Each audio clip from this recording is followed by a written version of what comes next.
It's India Monee for the Panther Newspaper, and I'm here at Spit Knowledge tonight, and we have hip-hop legend Bun B from UGK. How are you doing today? I'm good, thank you. Thank you for having me.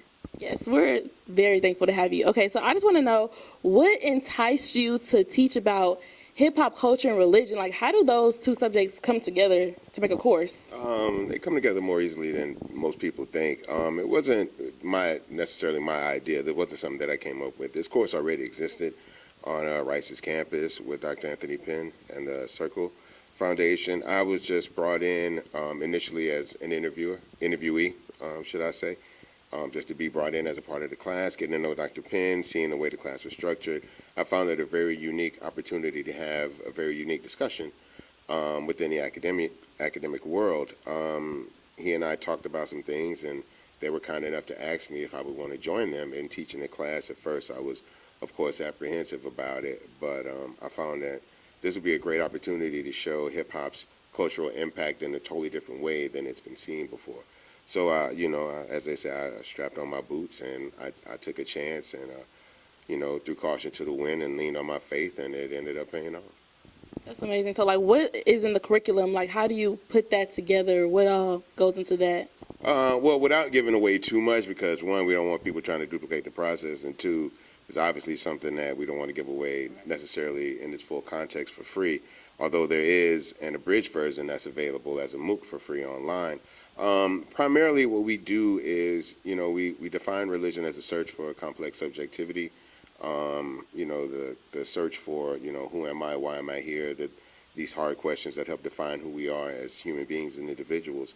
And we realize that in the same way that people tend to choose their spiritual belief or the particular religion or renouncement of religion based on the life they want to live, their outlook on life and the people they tend to want to be around, we find that people make those same connections within music. And in the same way that certain religions used and practiced in the wrong way can make a good person a bad person, and in other ways a person embracing a religion for the right reason and adopting the principles for the right reasons can make a person a better person, we argue that in certain cases hip-hop for some people can be a better choice of practice in making themselves a better contributor to society and then maybe the organized religion they were raised around or the views that they maybe originally had in life.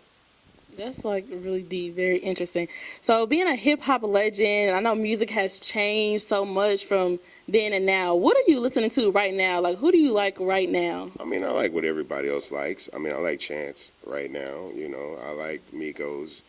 I like what everyone else likes. It's just I listen to different things for different reasons. I used to listen to a lot of aggressive hip-hop, NWA, stuff like that, because as a younger person, I had a different outlook on life. Now I'm a parent, I'm a grandparent.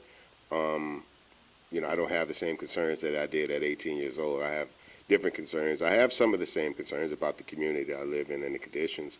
But as far as the way I approach those situations and the aggressiveness and the way I exert my energy, I've found different ways to exercise my energy in a way that could be more productive at 43 than it would have been at 18. But that being said, I like everything like everybody else likes. I listen to 2 Chainz and Lil Uzi Vert, but I also listen to new up-and-coming artists like BJ the Chicago Kid, kids like Buddy, who are not afraid to show people that their spirituality is just another part of who they are. It's another dimension, another facet of their personality, and that they can express that without making you feel as if that needs to be a part of your daily process too. When I hear a person like Chance talk about God, I don't think it's a forced thing, and I don't think it's a way to make you feel ashamed or embarrassed that you don't necessarily praise the same God that he is. But I think it's just saying, look, this is just another part of who I am. I like to party. I like to juke dance. I like to do all these great things. I also like to praise God. It's just another part of who I am. And if you're into that, then cool. Don't be afraid to express it, Okay. On behalf of the Panther and Prairie, I would love to thank you for coming out and speaking to us today. Thank you for having me again. Yes, thank you.